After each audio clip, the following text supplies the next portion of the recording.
Okay, finally a new part of our beginner series, and as I promised, we will now do the eye series. The thing is, eye makeup is so hard to put down in one video, I decided to split it up. So this is now the first part of our eye beginner series, and we will be talking about the classic eye. The classic eye means a transition color, a crease color, and some kind of shimmer shade. Maybe something to deepen up, which I used today, and some inner corner. So basically a look that you can create with 5 different eyeshadows, or you can also limit it down to 3 actually. Let's say the biggest hurdle people have when doing eyeshadow looks is how to combine colors. First of all, one thing that I want to mention, what you see in the pan is not what will translate on the eye. And the thing or the reason behind that is translucency. We've talked about this already when we did foundation at the color wheel, because the colors that you have will never be 100% opaque. That means your natural skin tone, your undertone, you know, either cool, warm, neutral, olive, there are so many undertones, they will shine through. That's why, for example, if you've seen this, the Natasha Denona Medizinon palette turned blue on me because of my undertone. While on, for example, Angelica Nyquist, if you saw her video, she gave it not a very good review because everything looks ashy on her. The reason is her personal undertone. She's very golden, therefore gray plus gold will look kind of weird and ashy and everything will look the same. While on me, every single of these shades turns kind of a variation of blue. So keep that in mind when you do eye looks, that your undertone will shine through.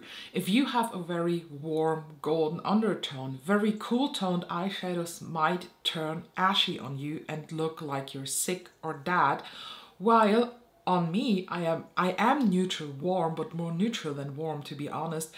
When an eye look is too warm, like the shadows are too warm, it will look like poop, to be honest. But when it comes to combining colors, let me pull up a new color wheel. Like we're taking this one. This is a very detailed one, and I really like the fact that this is split into the cool and the warm side. And the thing is now, for any eye look, and it does not matter if we're talking the green, the pink, the purple, or a neutral eye look like today, you can choose yourself 3 rows of color in that wheel, or 4 or 5, but they have to lay at each other. So let's take the row where the name warm is written on. In the center you have your white, and then the next step is kind of a light orangey thing, and the further you go outside of the color wheel, the deeper your color gets. If you want to do a very monochromatic look, you actually stay in that line, and you can combine like the first, the second, the third shade. You can also do shade hopping, do like the first, like the one that is most closely to the center, then go to one in the middle, and then go to the shade that's on the outside. That's monochromatic eye looks. If you want to have cohesive eye looks that are kind of in the same family in depth, for example, you take one shade and then you take the shades that is left and right to it. You can use the ones that are directly next to it, or if you want to add more colors, you go also to the other one that is like the second next to it, if that makes sense. But basically looks that are in like one, I don't know, like piece of that color wheel, that go with like 3 or 4 or 5 difference of those columns in that color wheel. These will look cohesive on the eye. Depending on the depth, you have to like adjust which row you want to use. Do you want to go more on the outside of the color wheel? Do you want to stay more on the inside of the color wheel? That will basically determine what kind of depth your eye look is going to have. So for a classic eye look, you might want to start as a transition shade, something that is more in the center of the color wheel. For the crease color, something that's more in the middle of that color. And for deepening purposes, you take something that's maybe on the outside ring of your color wheel. You can also combine colors that are on the direct opposite side of the color wheel, but that's called the complementary colors, and we will talk about complementary eye looks in another part. So we will head into the tutorial now, and after the tutorial I will show you 10 neutral eye palettes that are maybe a good way to start out on a neutral eye look, or if you are still looking for the perfect neutral palette, maybe one of those palettes here is a good recommendation for you that you want to pick up for yourself. So for the classic eye, you mostly want to start out with a transition shade. Transition shade just basically means you need a color that helps transitioning your lid color and crease color into your skin color, because you don't want to have like a block. You can do a block look with like squares and rounds of color, but that's more an editorial vibe, so we want to stay in the classic eye. I decided to go in with the I Need a Nude palette today, and the shade Mesh for me is a perfect transition color. In general, your transition should be kind of your skin tone, but a bit darker or a bit lighter, depending on the whole look you want to go for. And with the undertone, either a bit warmer or a bit cooler, depending on the look you want to go. And this transition shade is applied, you know, this is my crease where the lid folds, and I apply a transition shade slightly above that, but also into it. So basically it's placed between your crease and the brows. Because as I said, it helps transitioning your colors that you are going to use on your lid into your skin color. Good brushes that you can use for this transition area are the ones that are like bigger and fluffy. For example, this is the Be Perfect 205 palette. This is from the Stacey Marie line, Be Perfect X Stacey Marie line. This one is also a good one. This is the BH Cosmetics Fluffy Blending Brush. Awesome, because it's super duper big, super fluffy, and fluffier brushes do distribute the color more softly. The smaller your brushes are, the more precise your like color application is going to be. We also have to think about the shape of the brushes. Some are like that, they have like this flat side but are tapered and have a like smaller side, and then you have fully round brushes.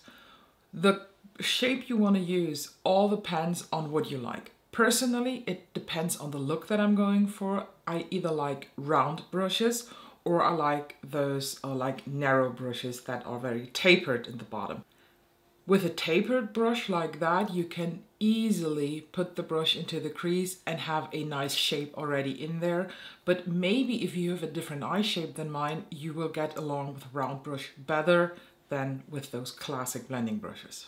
I now want to deepen up the crease. I use the shade Tender for this. This is darker than the transition shade, darker than my skin color, and is slightly cool toned. The brush I'm going to use for this is one of those tapered, like more fluffy flat brushes. I don't know if that description makes sense, but I think you know what I mean when I show you the shape. And this is by Spectrum Cosmetics. Spectrum? I think it's Spectrum is the brush brand. And this is from the Sculpt set number 14. And I do tap into the shade a couple of times, and what I do is you can look straight forward into your mirror and you see where your lid is basically folding, and that is where you want to place your crease color.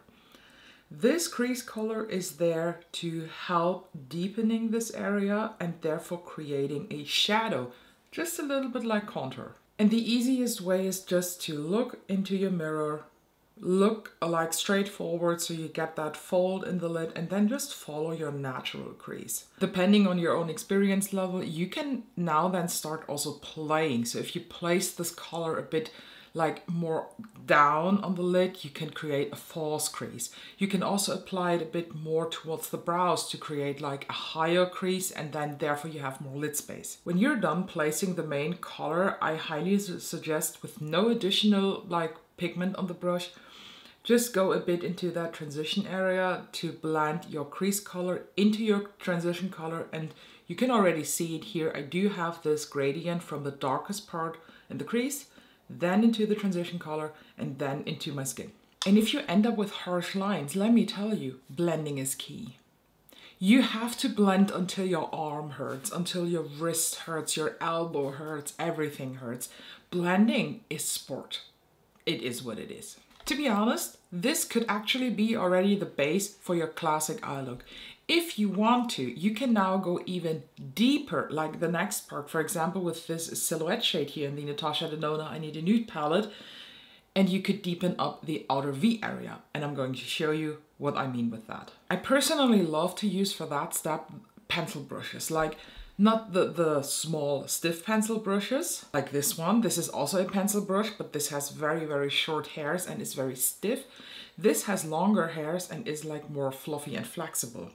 And what I like to do is I tap into that shade like just once, so I have a bit of pigment on.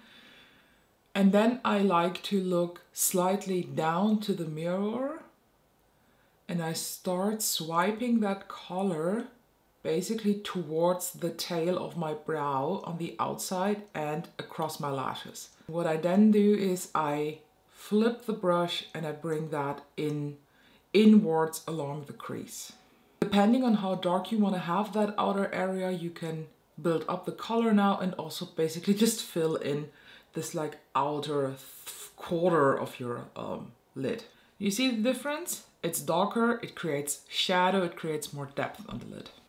And why is this called the outer V area? Well, basically because you have a V, like this and this. This is your V. So for the lid on your classic eye, you can do basically two things if you want to. You could go in with one shade.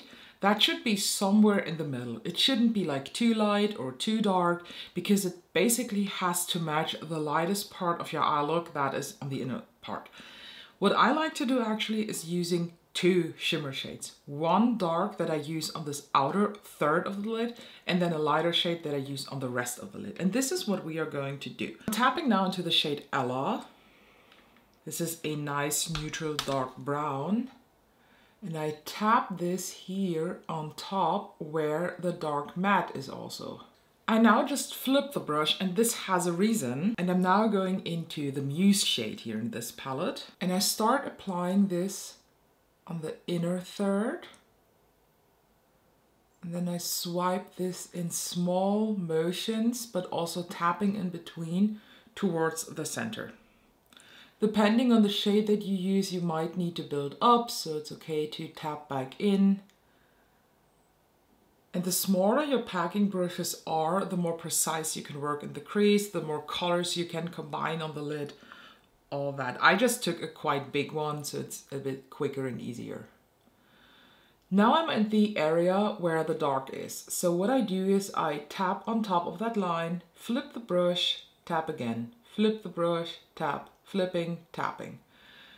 This is the easiest method to blend in two shimmer shades. And you see, I now have a gradient from dark to light, or from light to dark, depending where you start. If you're like me and you're a bit messy with those steps, it's always okay to tap back into your crease color with the brush and then just slightly go across the crease, because I know myself, I always end up with shimmer in the crease, and by just tapping a bit back and swiping through, you can distribute that shimmer. And to be honest, a little bit of shimmer in the crease does not hurt anybody. And now we're done for the upper lid. If you do it like me and you do your eye, or like the lid part before your makeup, you can now grab a makeup wipe and clean that up. I always clean along the lower lash line, and then I bring this all the way out.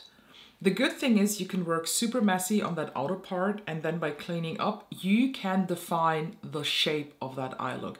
If I take it much like higher angle, it's more like a cat wing style, but I try to make a straight line, because with my eye-shaped cat eye just does not look good. So I will now do the majority of my face, and then I will come back for you in a second to do the lower lash area. Okay, now let's finish this eye look. The good thing is you can now, for the lower lash area, mimic the same that you did on the upper lid. You need the same 3 mattes. You can even cut it down to 2 if you're honest, but for the sake of showing it, I will use all 3. The difference is you will do them in the opposite order. That means we are starting with the darkest, which was the Silhouette shade. And I'm using an angled liner brush. You can also use one of those very flat brushes. The important thing is it should be very small and precise, because you are going to use this color and basically just apply this very tight along the lashes in the outer third. And that's it. If you do this, do not forget to connect it with the upper lid. And what I do is I basically just take the brush and then I just flick it up a bit here. Now one of those small pencil brushes come in handy, and mine is not green, it's just a bit stained. And you take the same color that you used in the crease. In my case, this is the shade Tender. Apply it on the brush, and then I start blending this, starting in the center, going inwards and also going outwards on top of that dark shade. Depending on what you like, you could now use your transition color. In my case, it's the shade Mesh. And I used this also on a pencil brush, but one that's a bit longer and fluffier. And I use this to smudge underneath the both shades. You create basically the same thing as on the upper lid, a transition shade, a transition area. And last but not least, we have inner corner highlight. The easiest way, and depending on the palette you have and how limited you maybe are with colors, is to use the same color that you used on that inner lid part. In my case, that would be Muse. Since I do have a bigger 15 pan palette, I am using something that is much lighter than everything else on the lid. And if you're still on the hunt for a good inner corner highlight brush, a lip brush. Lip brush is the way to go. And I tap now into the shade Sheen, and I just apply this where your inner tear duct area is, and I swipe it across that, like that. That's it. Personally, it's not enough for me. What I always do is I also bring this on the like inner quarter of that lower lash line, and I always drag a little bit into the crease. That opens the eye a bit more. Oh, and there is no rule that your inner corner highlight has to be a shimmer. You could also use a very light matte shade. Even a white looks awesome.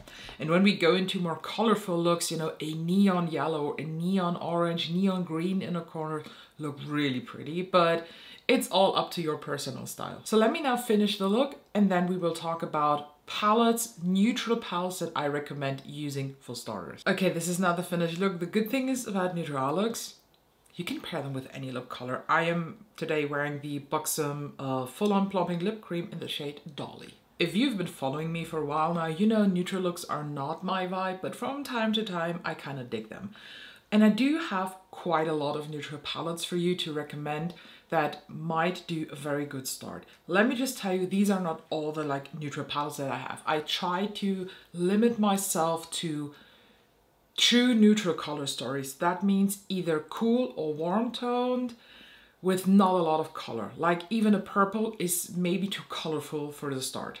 This is in definitely no particular order. So I just grabbed what I have here. And the first one, very like surprising, the Natasha Denona I Need a Nude palette. I wrote it down in the info box too. If you want to try this, if you're like, okay, this is the perfect nude palette to start with, you can save 15% with my code ALAKINKLAY on the website. When you do this, I get a small commission. If you don't, it's fine too. Don't get me wrong, like no pressure, but if you can save some money, why not using it? Personally, I thought I'm not a fan of this. I've used it now quite a while, and we do have another palette here that is very similar to this, and I still have not made up my mind if you should buy this or the other one that basically looks the same. In general, Natasha Denona has a beautiful formulation. My favorite in this palette are the shimmers. The mattes, you know, they're like standard, they're okay, they're nice, but the shimmers are it for me here in this palette. All of them are super pretty. I really enjoy them. And despite this being a neutral palette that I would usually not gravitate to, I'm happy to have it in my collection because it's like a very good neutral option. One that is just basically the same is the Makeup by Mario Ethereal Eyes. So, I mean, come on.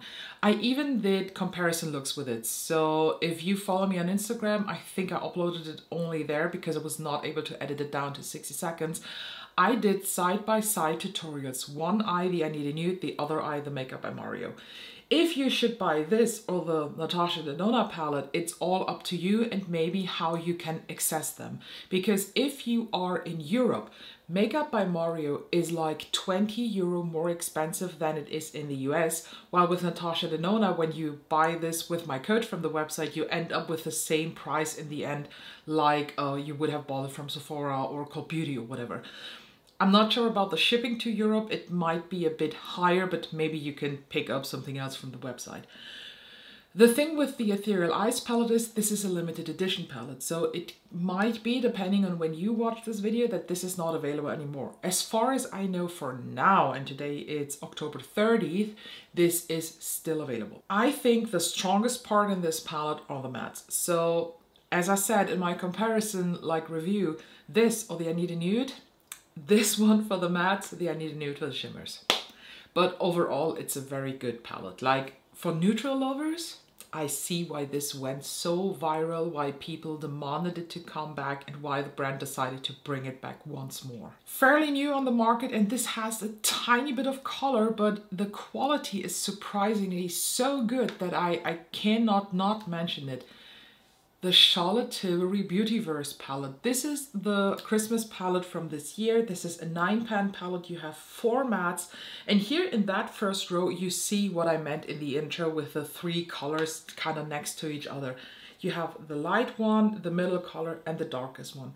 You can use the pink one to add a bit of color. And with these shimmers, you have a nice variety of adding a bit of color, either with one of those that are more purple, or you stay in that neutral. You can add some silver, or like, this is not silver, this is more one of those wet looking translucent colors, but this is a silver with a lot of blue undertone. That looks just awesome when you combine it in this like quarter of eyeshadows. A bit more, a different take on the neutrals is definitely the Zamaya Wild Horse palette. It has beautiful neutral eyeshadows. You have a wonderful formulated black inside here, and you can stay in more neutral colors like this and that, or you are maybe more experimental because you rock the neutral look so good that you add now more colors. And the special thing about the Wild Horse palette is she has different textures, and all of them are kind of shifty, so you have a lot of variation in variation in this palette, and you can experiment, and maybe this is your step, like transitioning from neutral to trying out colorful makeup. This could be the perfect palette for that. A indie brand palette that is very neutral and very, very good in formulation is the Gloss Gods New Neutrals. They, I think, just last week restocked that on the website, so if you want to get this, you can grab it now. This has when it comes to the mattes, a very warm color story, and because some of these shades like what's that, kind of neutral, Never Shy, they are more shifty, and they do shift towards more of a green, golden, olive thing.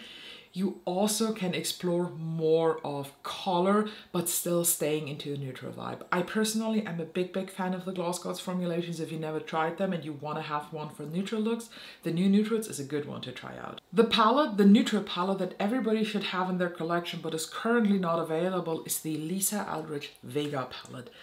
This is the perfect neutral 6-pan palette, and as you might have seen, I have pan in this French gray shade. This palette has 4 mattes. You have a light gray, a darker grayish brown, then the bluish, a black, and 2 beautiful shimmers.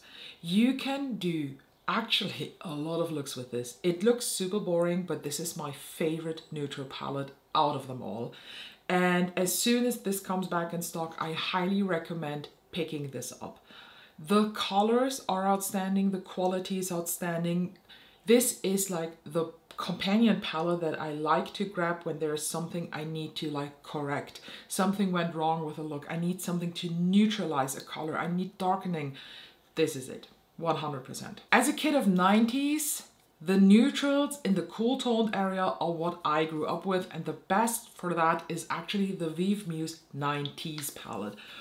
First of all, you have massive pans in this. Like, this has 3 grams per pan. This is more than double the amount sometimes. This is very gray, but still neutral brownish because of like these face and low rise shades. You can also step into cool toned colors with the 93 shade. You have beautiful shimmers, but mostly matte. So you can experiment with blending a lot with this palette. Another companion palette that I just want to mention is the Viseart Grande Pro 1X. And this not only has neutral shades, this has already like a couple colorful shades. But in this palette, you basically have everything that you need. You have a lot of warms, you have neutrals, you are leaning into pinks, but you also have the grays. And if you want to experiment, you have these beautiful intense, like a pink, a purple, and a blue. Quality of Viseart is outstanding. Please do not expect this to be as like a neutral, not neutral, like an indie brand matte, or even not Natasha Denona. Viseart is a professional makeup brand, and these are very, very buildable. That means you cannot go wrong with these. You can build them up, you can use them sheer, you can correct mistakes very easy. It's just a nice palette to invest, and this is probably my favorite companion palette out of them all. And I actually do have a lot of companion palettes. A little bit newer to my collection, and I kind of like it, and you see me using this for the very first time in this week's Friday video in the brand review, the Danessa Myricks Groundwork. I have to admit, I used it only once, but it's very easy to form an opinion on this. And even though I was kind of intimidated by that, because it's like 10 pans of neutral eyeshadow and the bigger one is always a cream, the smaller one is the powder, this is a very versatile palette, and I totally see how I can use this in my daily makeup actually as companion. This is beautiful if you are missing something warm, something cool, something neutral. You can use these creams even as like base shade all over your eye to create an eye primer type of a product. They're multi-use, that means you can also use them in your brows, which I did with a stone color. And I don't want to say like this is a palette you 100% need. Let's check this off as honorable mention for this video, because I kind of like it. And last but not least, and it would not be a recommendation if not one Beauty Bay palette would be in here. And they do have a nude palette and a neutral palette. The nude palette I actually decluttered because the color story was too warm for me, while the neutral palette, I mean, come on. Isn't this the most perfect neutral color story ever? You have 1, 2, 3 full rows of mattes, then a couple mattes thrown into the shimmer rows, but everything is just very cohesive. You can go in any neutral direction with this. They blend like a dream. The shimmers are awesome. You have the like very light bone shades. You have also light grays that help you blending. You have the classic black that you sometimes need to just deepen up things. It's awesome, and I highly recommend trying out Beauty Bay shadows. Did I forget to mention anything for the classic eye? If so, let me know down below your questions so I can answer it. And make sure you stay here and you subscribe to this channel, because our next beginner part of the eyeshadow series now is going to be the classic halo eye. I love a good halo eye. I do them not enough, to be honest, but whenever I do them, I'm like, love the halo eye. Don't forget to check out the info box, because all the codes and shit is linked there. Then also the like links to other social media, you know, Instagram, TikTok, where you can buy me slices of pizza. And as I always say, the biggest support that you can actually give is to subscribe and follow me, to comment, to like, to just engage with this video, because I love to see our family grow and grow every single day. So thank you, and I will see you in the next one.